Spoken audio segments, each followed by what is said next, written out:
Sure. Himbo sent over some what the Lions defense does and then what Dak does against said defense. Well, the Lions play defense, man defense, 60% of dropbacks. Okay, it's 60%. We got guys. Okay, our guys need to do their job. Dak Prescott, whenever he's targeting man-to-man coverage, 10 yards per attempt, 15.8 yards per completion, 95.5 QBR out of 100.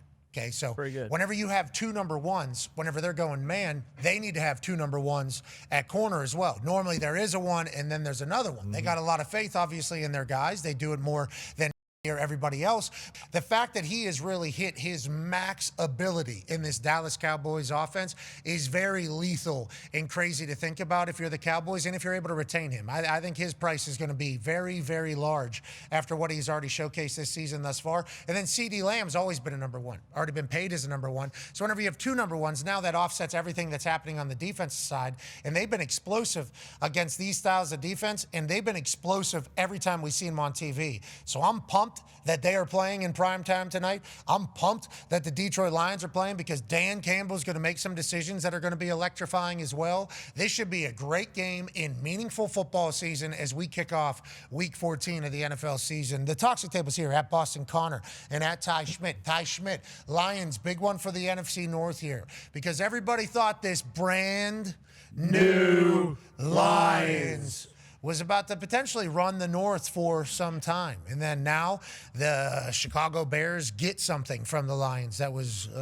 apparently very important piece in Ben Johnson. They're starting to cook. Jordan Love's playing his best ball. The Detroit Lions all of a sudden had a window. Have they lost it because of the amount of turnover that success comes with it, or what do you think tonight proves for the Lions? I'm not ready to count them out just yet because I believe like if Jahmyr Gibbs is playing his best football, he's one of the best players in the NFL, and he's the kind of guy who can rip off an 80-yard or 70-yard touchdown anytime he touches the ball. But you just mentioned it a little bit ago. I think it is going to be a close game, and the Lions, like when they've been on this little them not taking points and going for it on fourth down, I don't know what the stats would say, but I just think back to Thanksgiving. One of the times they get stuffed on fourth down, first play, the Packers throw a 50-yard touchdown, and then it's like the game gets blown open and everything changes. So if you think it's going to be a close game, is Dan Campbell going to show a willingness to just take points and be okay with that? Or is he going to kind of do what their MO is and continue to go for it on fourth and short? And what Dan was saying is we are who we are. This is who we've been. This is why we've had success. And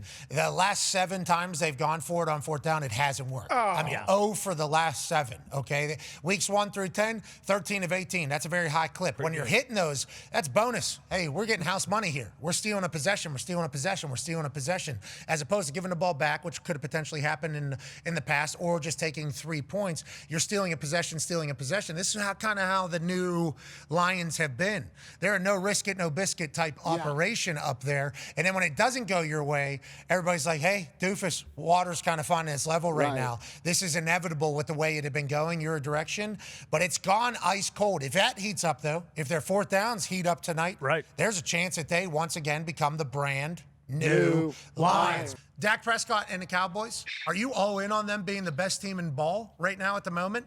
And are you all in on the fact that maybe the Lions aren't going to get it done this year? What is your kind of storyline about the two teams this evening? Lions favored by 3, Cowboys getting 78% of the bets and 83% of the money. So it feels like what the sports books feel like about tonight and the public who just watched on Thanksgiving, 2 very different outcomes for these teams, kind of seeing it differently. How do you see it, Dano? Yeah, bad matchup for Detroit. Detroit defensively wants to line up and play man coverage. If you line up and play man coverage tonight against this Dallas offense, I would throw it 40 times. You can't cover both CeeDee Lamb and George Pickens one-on-one. Detroit's just not healthy enough, not good enough to do that. What they've done, Dallas, ever since they've acquired George and he started to come on, they put George by himself. They put CeeDee away from him. And Dak Prescott goes, are you playing George Pickens one-on-one? If you are, I'm going to throw him the football. You're not good to cover him. If you want to favor George, if you want to lean towards George, then CeeDee's going to be the guy that gets the ball. And so one of the most important people to me for tonight for Detroit is Kelvin Shepard, their defensive coordinator. He's got to change scheme. He's got to play a little bit more zone, a little bit softer, give up yards, play great red zone defense. You just don't have the horses to defend this offense. Kansas City tried to, and you saw when it came push come to shove, they're just not good enough. Easier said than done, but you just can't play man coverage against this team. Yeah, I think the thing about Dak, playing the best ball he's ever played, and is it because he has another number one wide receiver? Like, is that kind of an expectation of Dak at this point? Like, we don't really talk about Dak as greatest quarterback in the NFL ever. Okay, I don't think that ever happens. Yeah, he's played at a high level for a couple years, but this is certainly as good as it's ever been. The best way I describe Dallas's offense is imagine the Bengals offense having a good offensive line and run game. Because with those two receivers and the way that Dak's playing, pass game wise, it is very similar to Cincinnati's, where you just sit there and go, you want to throw it every play because they're so good. But then you go, well, Cincinnati's offense has been just catch and throw football for years. That's not Dallas. Dallas will get under center. They'll go with some extreme play action. They'll move the launch point. They'll take their shots downfield. And then also it's a very good offensive line. And that's not what Cincinnati has. So for everybody at home, just imagine Joe Burrow, Jamar Chase, and T. Higgins with a diverse scheme and good offensive line. That's how difficult this offense is to handle. It feels like they like Shoddy a lot as well. I don't know how much you're watching Hard Knocks, but it's like that building looks like a healthy place. That looks like a very healthy place right now whenever it was not being talked about like that at all, Dano. Yeah. I haven't seen the Hard Knocks yet. I saw some of the viral clips, like the moment between Dak and Jameis seemed like super cool. Just the fact that they have that relationship seems awesome.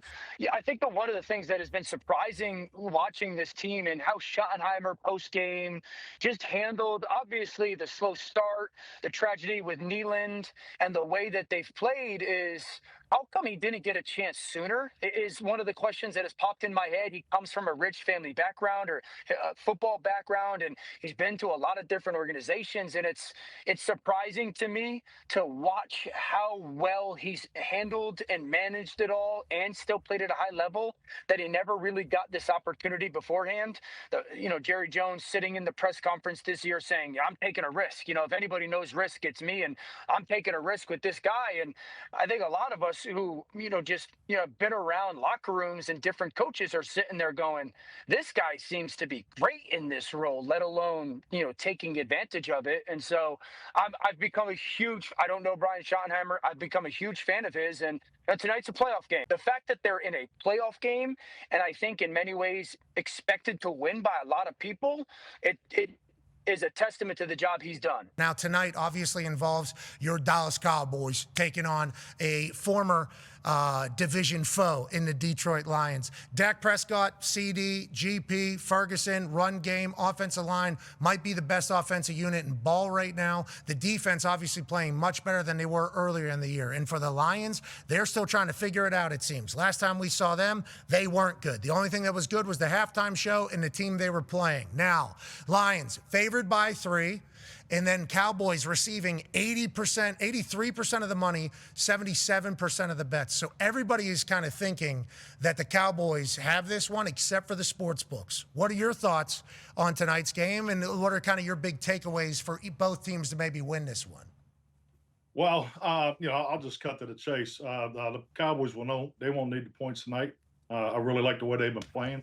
And I think, going through the research, I think we've had some great games here on Thursday night, and I think we're getting ready to watch the best one. I'm real excited to watch this game. Frankly, I'll watch this by myself somewhere, so I won't have to talk to anybody during it. I think it's going to be a football game.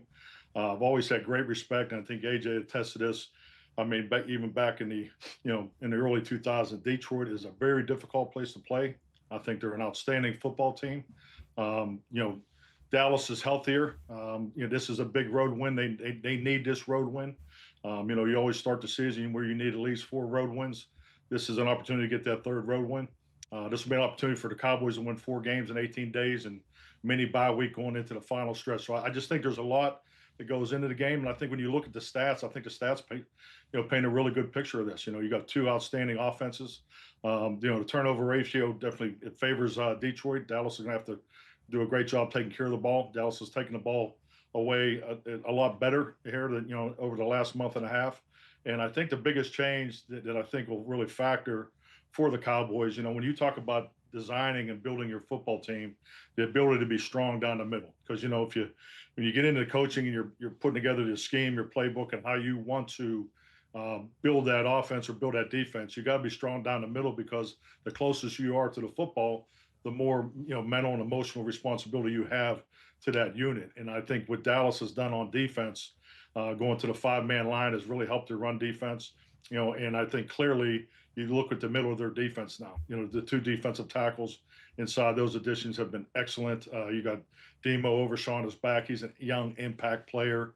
I think Logan addition, you got the 2 safeties back, Malik and Dono. So you look at the middle of that defense today compared to 5-6 weeks ago, and I thought they showed that on Thanksgiving Day. So I was real impressed with the way they played, and I think the video definitely of the past 3 or 4 games definitely favors Dallas in the game. Obviously, I know I'm biased, but I feel really good about the Cowboys tonight, and really looking forward to watching it. The offense, Dallas's offense is playing tremendous.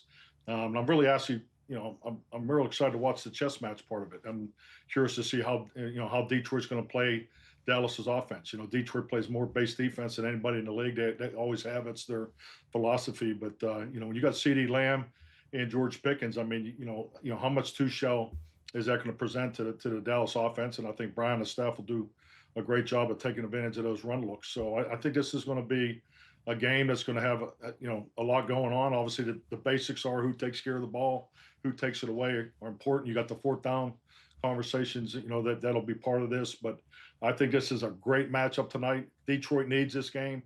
Dallas needs this game. I think it's going to come down to the end. And if you look at the 2-minute offenses for both Dallas and Detroit, they're both excellent. Both quarterbacks are playing the last couple of years. I don't think Jared Goff gets enough credit for how well he's played. Big fan of his, and obviously I'm a huge fan of Dak's, and he is rolling. But if you look at the defenses, the 2-minute defense and the run defense, I think those are going to be 2 big focal points tonight. What are your thoughts on that situation as a whole, as it gets really, really loud right now? Well, I think the big thing is, and I'll say this just as far as the whole league, and I know Pat's already touched on a couple of them, but being a fan this year and watching from the chair that I'm watching, because you always are worried about your team and focused on that. It's amazing, and it's going to only pick up this week, because this week's incredible with the games that we got on slate this week. Oh yeah. But just the energy of the week, negativity or positivity, the way this pendulum swings just across it's amazing to me. It's amazing to me. So and I think Pittsburgh is obviously in that situation, but I have the utmost respect for Mike Tomlin. I've competed against Mike, and I think Mike is really starting the second half of a Hall of Fame career. I mean, I think Mike's in his early 50s. He can coach as long as he wants, but they're playing for first place on Sunday. Yeah, they are. Okay. Okay. I mean, they're playing for first place. They've been in these kind of spots before, and it's hard. It's hard now, and you get it. I mean, it's about winning, and it's about who's putting the next Super Bowl trophy in that case, and everybody that works at an organization that has the success of a Pittsburgh or a Dallas or a Green Bay, you understand that expectation. But yeah, the fact of the matter, and I think he'll do a great job getting ready. This is going to be another game that I definitely want to sit down and watch. Pittsburgh and Baltimore. Anytime these guys get together, and they've played against Mike and John have played against each other more than anybody. So, and that's my reality. That's how I look at it. I just think that, let it play out. Just let this play out. He's been in this spot a bunch of times. And yeah, too many is what the Steelers fans are saying. Hey, we're in the spot every year. That's what they're saying. You know them though. That is literally what Yins are saying. I get it, but I think sustained. I'll say this. I'm curious to hear AJ's opinion on this. We went to the playoffs 9 out of 10 years, 8 years in a row. I think there's only been 4 times that that's happened in the NFL. That if that's the case, at one time. I know that stats out there. You guys can confirm it. But I felt going to the playoffs 8 years in a row, or 9 out of 10 years, was so much more difficult than winning one Super Bowl. Because that Super Bowl win that we had, I mean, that year, you talk about injuries. I mean, we were decimated, and we came out of training camp. We thought we had the best team. We felt great about our football team. But there was points in that season. I mean, there was 2 points. I think it was the Miami game after the Washington game, where we didn't have 45 guys on Friday to line up. healthy, so that we were going to have to make moves on a Friday and Saturday to fill our game day roster. So, I mean, my point is you have points in those season. You just got to, in that group, and, AJ was one of the key guys there, is it just kept playing. And most importantly, they got a good defense. Everybody talks about the offense and Aaron Rodgers. The Packers won the Super Bowl in 2010 because of our defense. That's the only time that I know in my career that I had a top 5 defense. And that's why I'm excited about the Packers this year. I mean, I think that's the first time that they've had a top 5 defense since 2010. So, my point is you got a chance. You always got a chance because their defense is going to keep them in the game. The defense is going to give them that chance, and it comes down to the end, go win that thing in 2 minutes. And the reality of it is that's the league, and that's why it's unbelievable to watch. I mean, these games come down to the end, and that's why the 2 minute stuff is so important. So I just think, I mean, Mike's a great coach. Just let this thing play out.